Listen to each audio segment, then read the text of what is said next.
everyone. My name is Dustin Jones. I'll be presenting my group project for the Montreal Olympic Stadium. This project was completed by Hannah Luke, Kayla Davis, and myself, Dustin Jones. Alright, so let's get into the Montreal Olympic Stadium. So, the Montreal Olympic Stadium, also known as the Big O, is considered one of the biggest failures in project management history because it did not live up to the expectations of its functionality and its cost. And in fact, the project was originally expected to cost around $180 million, but it ended up going way over budget, earning it the nickname the Big O for how much money it ended up costing. Of course, that's Big O with the word O as if you owe someone money rather than Big O like O the letter. All right, and the number of features that were planned for the stadium, along with ones that were added during the construction process, would result in some of these features not being completed till years after the 1976 Olympic Games had finished. So the games had finished, but the stadium still has things that are incomplete about it that would take years later to complete. All right, so let's look at the overview of the project. So, in 1970, the city of Montreal, Quebec, Canada was awarded the opportunity to host the 1976 Summer Olympic Games. And in 1972, the city proposed the plans for the stadium with the expected cost of $180 million. Then, in 1973, they began constructing the stadium. And in 1974, they laid out the foundation of the stadium.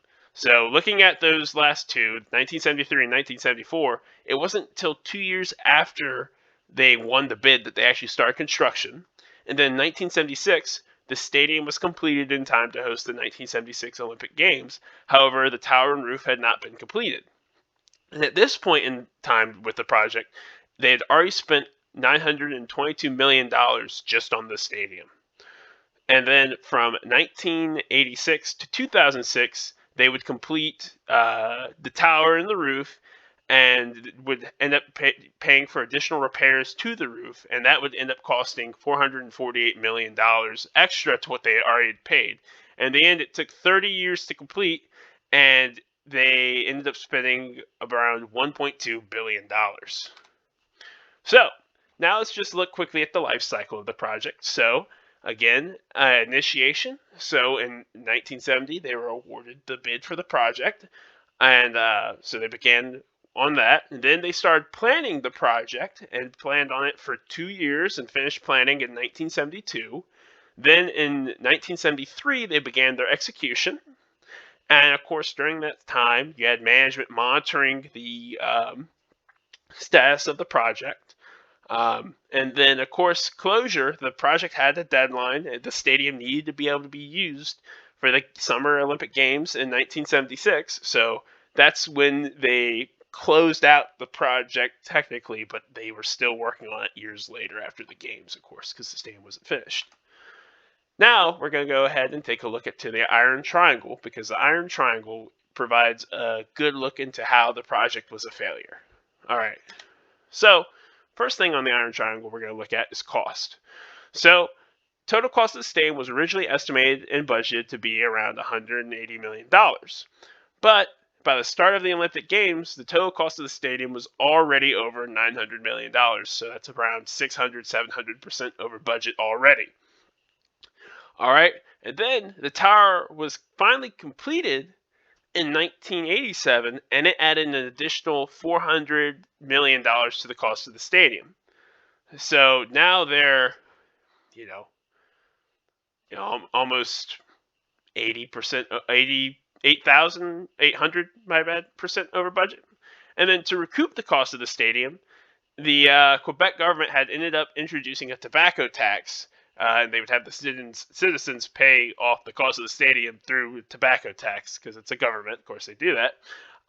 And finally, the city of Montreal would finish paying for this stadium in the 1976 Olympic Games in 2006. So 30 years later, they finally finished paying off building this stadium, which is ridiculous. Second in the Iron Triangle, we're going to look at the time. So they had 6 years to construct this stadium, and they spent the first 2 planning, so it's just wasted construction time, really.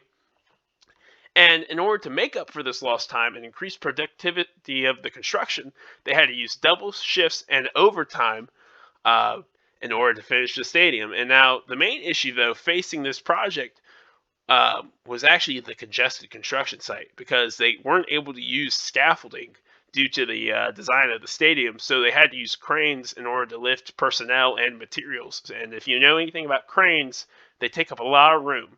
So the construction site was very congested, and you'll see on the image on the slide an image of the construction site, and you can see all the cranes there. And then by the time that the 1976 Olympic Games had started, the stadium was able to be used, and of course the tower was still incomplete. Now, lastly, with the Iron Triangle, let's look at quality. So the Montreal Olympic Stadium faced many quality issues with this Kevlar roof that they had. In fact, the first time that they needed to fix the roof was 2 years after it was installed in 1989. And now the reason it had to be repaired is because Kevlar is a fabric material, and it was exposed to weather and harsh conditions. So when the roof would tear, rain and snow could get into the stadium, and that would end up canceling events that were in there. And then, other than the roof, other issues that the stadium faced was a support beam falling and interior wall collapsing. But only since 1999, there's only been one problem with the stadium, and that was a concrete slab falling in the parking garage. All right, so now we're going to look at the diamond method, and this is going to show us the technology, novelty, pace, and complexity of the project. All right, so here we go. Novelty. So the Montreal Olympic Stadium sits atop a 4,000 parking space garage, and it has the ability to open and close the roof of the stadium from the tower using cantilevers attached to the tower. All right. Technology-wise, the technology behind the tower being able to close the roof was pretty high tech at the time it was built. And of course, now with modern technology, there are 3,000 square foot LED screens inside the stadium, which is pretty impressive. Now, complexity of the project. This isn't the first stadium that featured a tower, but it was the first to feature a tower that could open and close the roof. So it had a little bit extra complexity to it than other stadiums.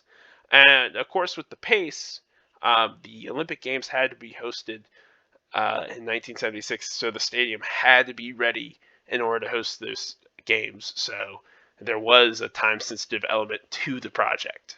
So now let's look at the stakeholder management behind the project. Of course, we know that stakeholders are those who are affected by the success or failure of a project. And we also are going to determine why each party would be considered a stakeholder. So let's go ahead and look at our stakeholders. So our stakeholders are the International Olympic Committee, because they're in charge of making sure the games get hosted and picking out the city that would host the games. Jean Chapreau, he was the mayor of Montreal at the time, so he wants his city to look good, and of course he was part of the bidding process, so this falls on him to make sure the stadium gets built. Of course, we had Roger Talbot, the architect of the stadium, so he was in charge of, building the initial model of the stadium and making sure it got built to look how he had designed it. Claude Panouf, he was the city engineer. PM Games Planning, Paul Howe. The government of Canada, because this is hosted in their country, so it makes them look bad if they can't host the games because the stadium wasn't built. International media, and a worldwide audience, because there are people, people like to watch the Olympic Games. So if they can't watch it, then it's going to fall on them. It's going to fall on the city of Montreal. They're going to be affected by this if the games can't be hosted. Of course, city of Montreal, because that's where the stadium was being built. And then we had the other two bidders on the Olympic Games, Moscow and Los Angeles, because this is, if the games didn't work out well, they could have hosted the games and may have done better. All right, so what can we learn from this project? Planning. They could have used better planning in the first 2 years. If you're going to take 2 years out of your 6 years to plan, they should have planned better. They had ample time to do so. Project management. They could have chosen a better architect or better construction companies to build the stadium. And of course, one thing about this project is that they didn't look at any other architects. Roger Talbot was the only architect they looked at to build the stadium. They should have chosen someone else. Design errors. Of course, they could have done better designing the roof. made a better material for it, and instead of having to pay for repairs and fixes every year. And of course, budget failures, as we know, it was over $1 billion over budget. It ended up costing way more than it should have. So, in conclusion, the Montreal Olympic Stadium was a huge failure because the project was over budget, poorly planned, and properly managed and structurally unstable with the falling walls and support beams. And of course, proper planning from the start would have made a huge difference in how this project ended and how much money was spent. And of course, proper use of the triple constraint method would have prevented many issues. All right, and that concludes our project. Thank you. Goodbye.